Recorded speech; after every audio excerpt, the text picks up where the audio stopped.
Hello everyone, my name is Chris Meyer and I'm a physics teacher at York Mills Collegiate.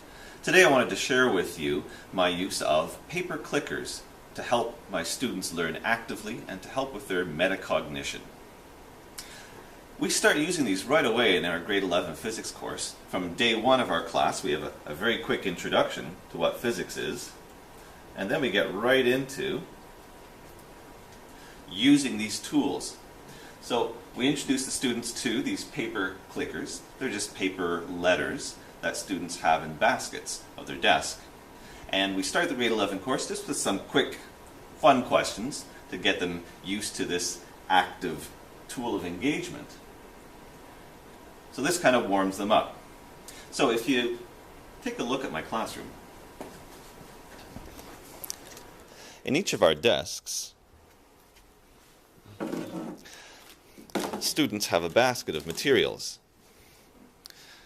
So in the basket we have the 3 sets of multiple choice letters. These are our paper clickers, and notice that they're color coded, and a variety of other items that our students use on a regular basis, our markers and cloths for whiteboard and so on. Using paper clickers as opposed to the electronic devices which you may have seen in the past is a huge plus in my books. There's never any technological glitches that we have to worry about. They are always ready to go at a moment's notice in the students' desks.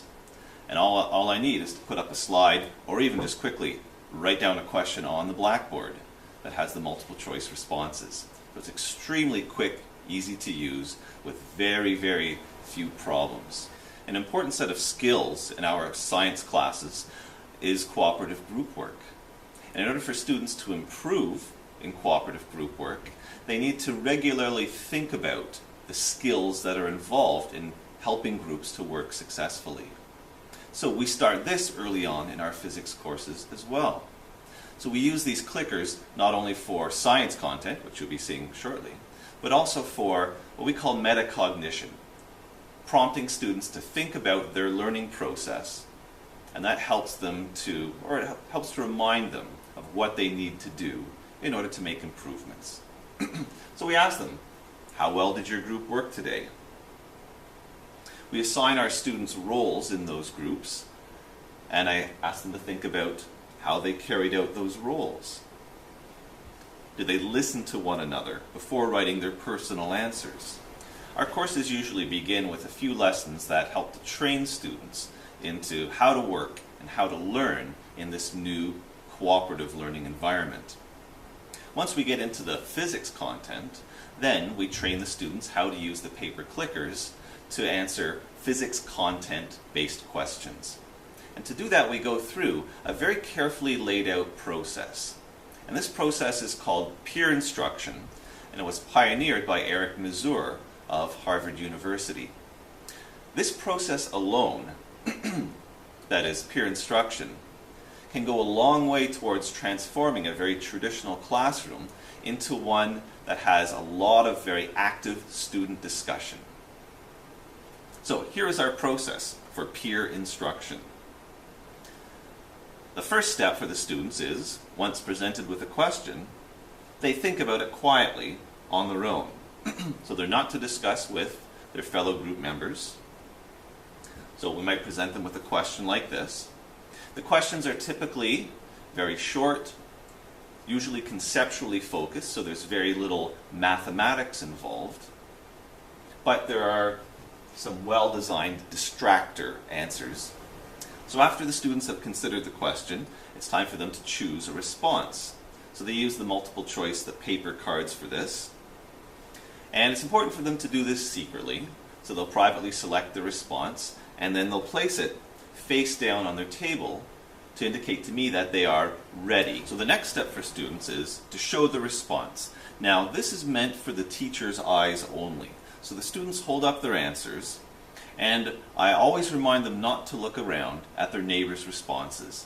This helps the students feel more comfortable sharing their own result, and being able as a teacher to very quickly look across the classroom and see who has chosen what answer. I get immediate feedback on my students' learning. Once I've looked at those responses, it's time for a discussion phase. Now, if it looks like there's enough diversity amongst the students' answers, so let's say that the class score is maybe between 50% and 75% correct, then the students can have some meaningful discussions. So they're going to take turns explaining their answers, and I always specify an order that they will discuss in. So otherwise, the students will always defer to the stronger one, or the person they believe has the right answer, and it will short-circuit their discussions. So in order to encourage good, high-quality discussions, we'll give them an order based on the color of their multiple choice cards. And some other teachers use your hair length, your birth date, your height, or whatever. But the important thing is that when it's their time to talk, that they're the only ones sharing the ideas, and that the others have not yet revealed their answers. So only the person talking reveals and explains. If you agree with the previous person who talked, then you should either summarize their argument or, and this is a new element that I've been adding in, you should explain what thought process led you to the answer that you might now believe is incorrect, because that can be a very valuable part of the learning process. And so once all three people have shared the results, they can try to come to a consensus. It's not necessary that they do, but at least they've had this opportunity to discuss and try to decide what they think the correct answer is. Once that's taken place, I will ask them to choose their responses again, and once more hold them up, and again reminding them not to look around at anybody else's answers. And then I get another very valuable piece of feedback as a teacher. I can see how well as a class they have progressed in their understanding. And based on that, I can decide what step to take next. For example, if the class score went from about maybe 50% to 90%, then I can be fairly confident that the idea is well understood. And we might do just a very quick summary of the answer. If the class score went from 50 to maybe 80% or 75%, then it looks like that there might still be some difficulties with that concept. And so I can take some more time to address that with the students. I also encourage students during this final discussion phase to share with the rest of the class the thought process that might have led them to an incorrect response earlier on. And hearing this can be very valuable for students, especially the ones who are very quick to choose an answer. They may not have even considered these other ideas, which perhaps still lurk in their own minds. And now they get to hear that thought process, reason through it, try to understand the difficulties with that, and then why the correct answer is preferable. So there's a lot of very valuable learning that can take place here, and the best part for the teacher is a majority of it comes through the student-to-student discussions. This process of peer instruction is extremely flexible for most grade levels and pretty much any topic you can imagine. So it's a great way of checking your students' understanding of content and the deeper concepts that lie beneath. So it's a great way to infuse a lot of active learning and discussion into your courses, especially if you are less familiar or comfortable with cooperative group work or a general inquiry-based approach. So this is a great starting point for teachers to add in a very vibrant element of student discussion. An important part of teaching is understanding what is going on in your students' heads. So the peer instruction process using content-based questions is extremely valuable for that. But what about your students' attitudes towards learning? This is something that we often overlook, but can be extremely important for helping to develop a rich, collaborative classroom environment where the students feel supported in their learning. It's very important for students to feel that their groups are helping them to learn.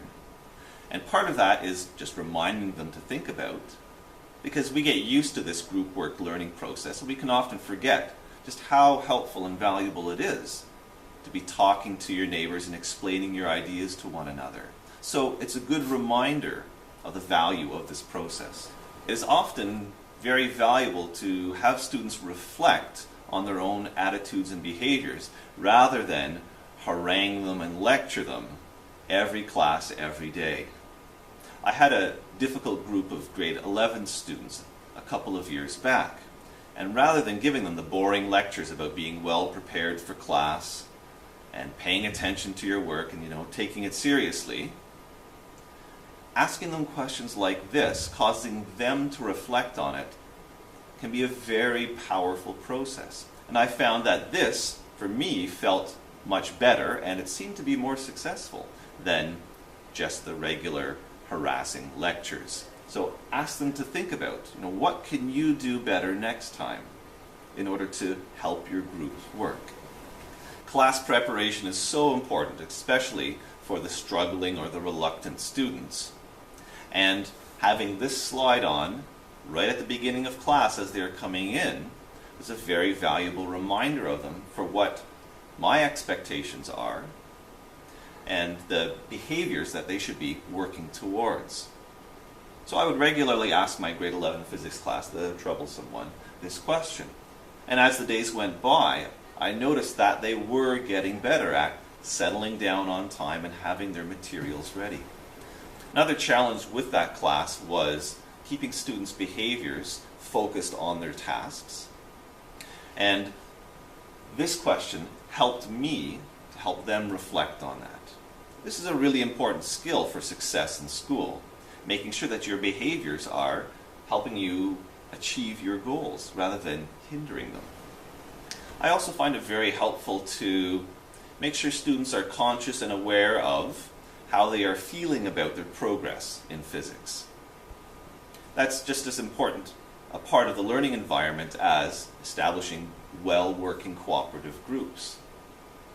So we regularly ask questions like this. So how do you feel you're doing? And as a teacher, looking at the responses to these questions can be very insightful. It can be quite surprising, students' responses. You think, oh, that student's doing fine, but they're feeling as if they're doing poorly. They should have clear goals for how they're going to improve. We often admonish our students and encourage them to do better next time, but what does that really mean? And are those plans for doing better at the forefront of our students' minds? Well, this regular reminder will help our students to at least reflect on that and keep it near the top of their mind. And if they do set some personal goals for themselves, how well are they doing in meeting those goals? So again, we should ask our students to reflect on that so that they have an opportunity to decide, well, maybe my goal is not appropriate or my strategies have not been working. But for whatever reason, we have to change what we're doing. Especially in an inquiry-based course, the cognitive workload on students is much higher than in a traditional science class. It's their responsibility to figure stuff out. They're not just being fed the answers. And for students new to this process, this can feel like it is much harder, and it can feel much more tiring because they are being asked to be mentally engaged for the full class period. And so getting a sense of how they're feeling about this challenge, this task of figuring stuff out, is really important for us as teachers. Because we should learn to monitor not only their strictly academic process, but their mental process and their attitudes towards learning. Overall, I found the process of peer instruction and the use of our paper clickers to be extremely beneficial in my physics courses. We're now using this technique in our chemistry and our science classes throughout the school. It's a great way to get feedback from all your students all at once. So it's both individualized because you can see how the individuals are understanding the material or how they are feeling about the learning process, and you get the larger classroom picture of how they're doing. I encourage teachers to try this out. Once you've made your letters, it can be very quick and easy to get them going, and it really changes the dynamic of your classroom. To help you get started, you'll find lots of materials from the STAO document you'll find this PowerPoint that I use to train my students, plus the metacognition questions that I've also shown in this presentation. So I hope you find that works well for you. Good luck.